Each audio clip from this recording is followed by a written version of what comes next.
20,000 people showed up to watch a woman die. Not in secret, not in shame, in broad daylight on a wooden scaffold in the heart of a city, while crowds pushed against each other just to get a better view. And here's the part no one talks about. Many of them cheered. But who was Elisabeth Becker? And what could a woman possibly do to make an entire nation demand her public execution?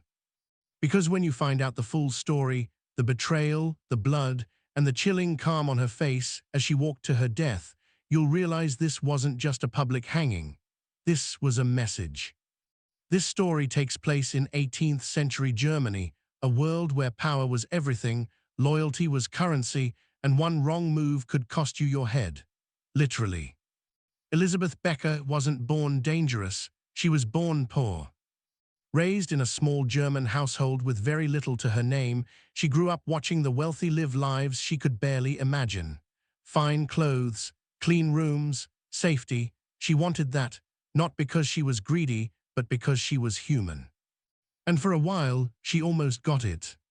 She found work as a domestic servant, which in those days was one of the only paths available to a woman like her. She was sharp, she was observant, and she knew how to make herself useful. Those were skills that opened doors, but as we'll see, they also made her dangerous. Because the same intelligence that got her hired eventually got her condemned. Before we go further, if you're new to X History, this channel is where forgotten stories come back to life. The real ones, the ones your history teacher skipped. Hit subscribe and turn on notifications so you never miss a story like this one. Now let's go back to where it all begins. To understand why Elisabeth Becker ended up on that scaffold, you first have to understand what life looked like in 18th century Germany for a woman without wealth or title.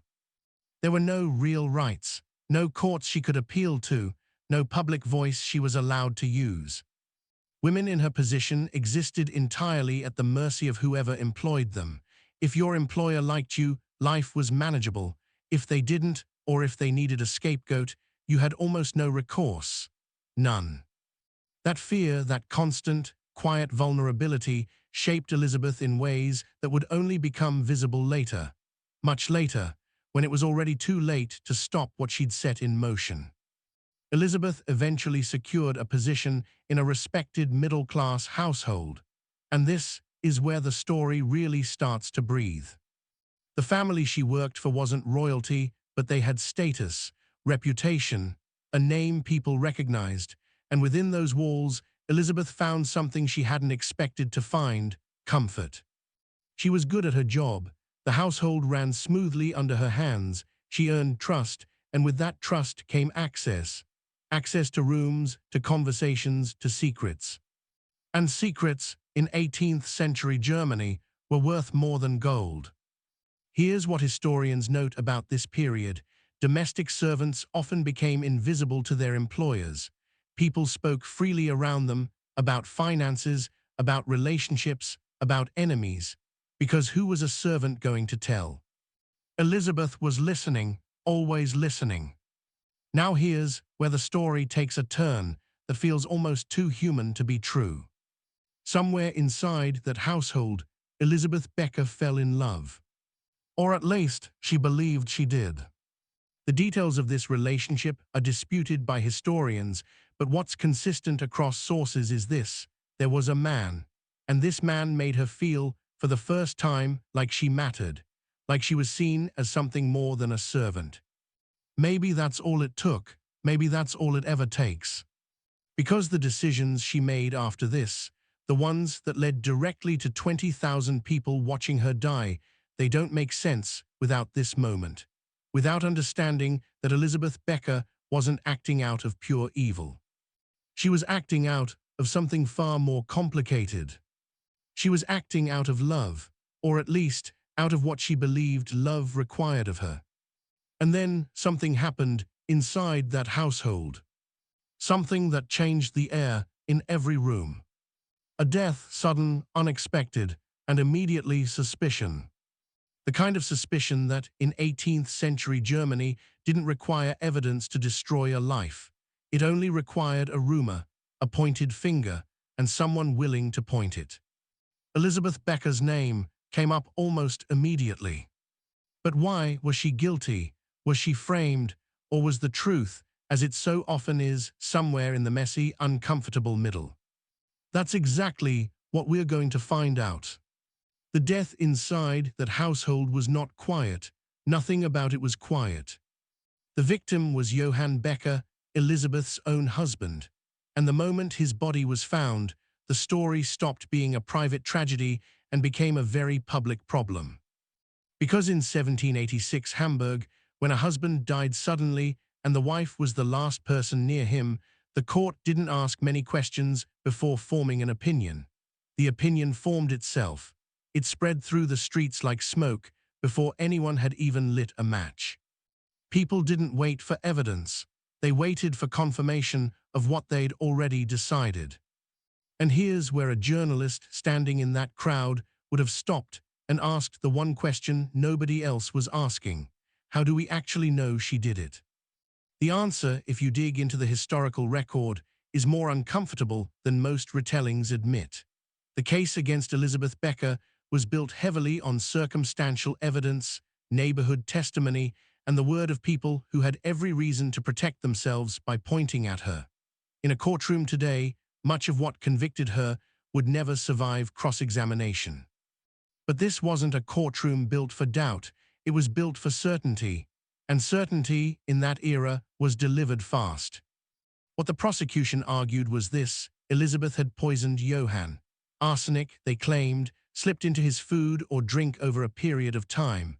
The motive, according to the court, was the man she had feelings for, a man named Johann Christoph Elmenhorst. If Johann was gone, the thinking went, Elisabeth could be free. That narrative is clean, almost too clean. Because here's what that version of events quietly erases: the fact that Johann Becker was not a gentle man to live with. Multiple accounts from people who knew the household describe a marriage that was cold, controlling, and at times genuinely frightening for Elisabeth. She was not a woman living in comfort with a loving husband who she inexplicably decided to destroy. She was a woman trapped in a life she had no legal mechanism to escape. Does that justify murder? No, but it completely changes the moral weight of the story. And that weight matters because 20,000 people showed up not just to watch a woman die, but to feel righteous about it. They needed her to be a monster. Monsters make us comfortable. Monsters make executions feel clean. Elisabeth Becker was not allowed to be complicated, not publicly, not then. The trial moved at a speed that should make any modern observer deeply uneasy. Witness testimonies were collected.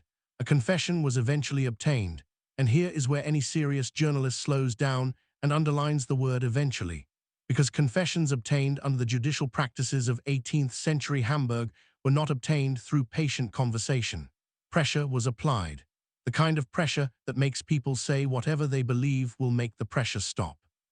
Whether Elisabeth Becker genuinely confessed to premeditated murder, or whether she confessed to something, anything, to survive the interrogation process, is a question the historical record cannot fully answer, and that ambiguity alone should haunt every retelling of this story. What we do know is that she was convicted, sentenced to death by beheading, followed by public display. The beheading itself was standard for the time, but the public display part tells you everything about what this execution was really for. This was not justice, this was theater. The authorities of Hamburg needed the crowd. They needed the 20,000 people pressing against each other in the square, not because justice required an audience, but because power does. A public execution in this era was a performance of authority. It told every woman in that city, every servant, every wife, every person without property or title, exactly what the cost of stepping outside the boundaries looked like. Elisabeth Becker's death was designed to be remembered. That's why you're watching this video right now, centuries later. And yet, standing in that square, if you had looked past the spectacle, past the noise, past the collective need for a villain, you would have seen a woman in her 30s, someone who grew up with nothing, who worked hard, who fell into a marriage that gave her no peace, who may have done something terrible or may have been maneuvered into a corner so tight that the truth got buried under everyone else's need for a clean story. The execution was carried out. The crowd got what it came for. But Elmenhorst, the man at the center of the alleged motive, the man she supposedly did all of this for, received a considerably lighter sentence. He was not hanged. He was not publicly displayed. He walked away from this story in a way that Elisabeth Becker never could. If that doesn't make you pause, it should. Because in almost every era of history, when a crime involves a man and a woman and a courtroom full of people who have already made up their minds, the woman carries the full weight of the story. The man becomes a footnote. Elmenhorst became a footnote.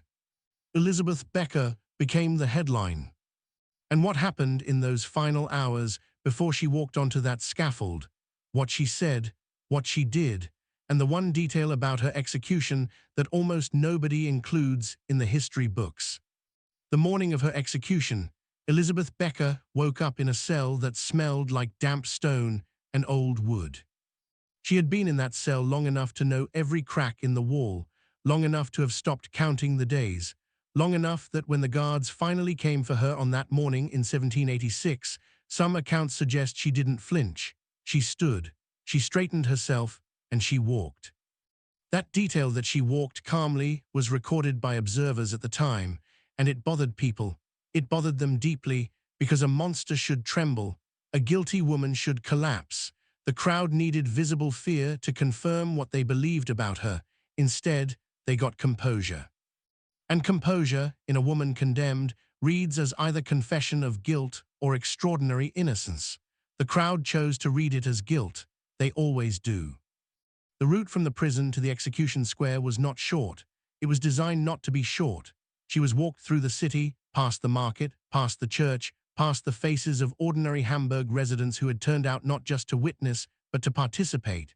Participation is the right word. Watching a public execution in this era was a civic act. You were there to affirm the verdict with your presence. 20,000 people affirming it all at once. There is something deeply worth sitting with in that number. 20,000 people. Hamburg's total population at that time was somewhere between 80,000 and 100,000. That means roughly 1 in every 4 or 5 residents of the entire city came out that day. This was not a casual crowd. This was a city that had decided, collectively, loudly, that it wanted to see this happen. A journalist standing in that crowd in 1786 would have noticed something else too. The crowd was not made up entirely of men. Women were there, lots of them. Women who lived lives not entirely different from Elisabeth Becker's, servants, wives, working women with no legal protection and very little power. And yet they came, they watched. Many of them, by historical account, approved. That is perhaps the most haunting detail of this entire story. The women who had the most reason to see themselves in Elisabeth Becker were among those who came to watch her die. And that tells you something profound about how deeply systems of power embed themselves, not just in laws and courts, but in the people those systems are designed to control. When the oppressed police each other, the system barely has to lift a finger. Elisabeth reached the scaffold. She was given the opportunity to speak, a standard practice, partly for theater, partly because a last confession or statement reinforced the court's narrative. What she said in that final moment is recorded differently across different sources, which itself tells you something. History written by the victorious court system had every reason to shape her last words into something that confirmed her guilt and sealed the moral lesson neatly. What is consistent across accounts is that she did not beg. She did not perform the remorse the crowd expected.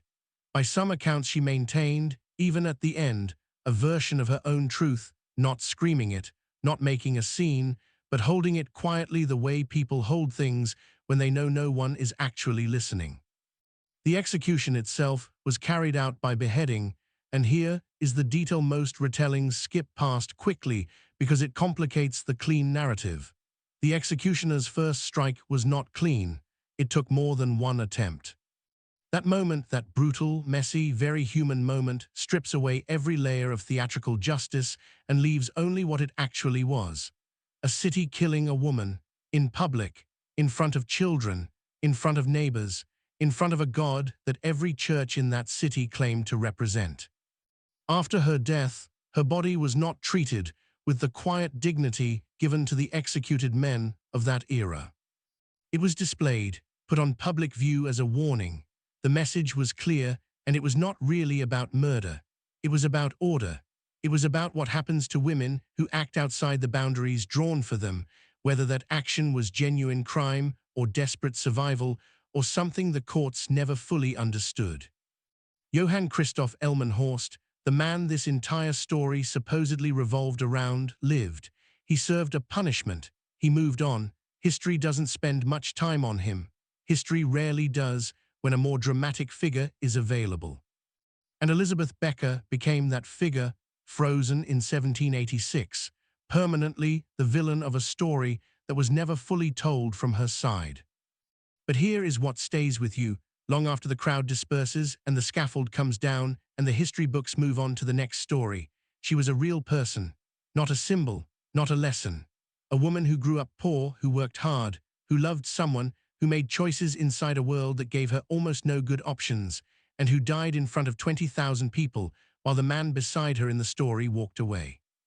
Whether she was guilty, whether she was framed, whether the truth was something far more complicated than either verdict, we may never fully know. But we owe it to history to at least ask the question. Because the crowd that showed up to watch her die never did.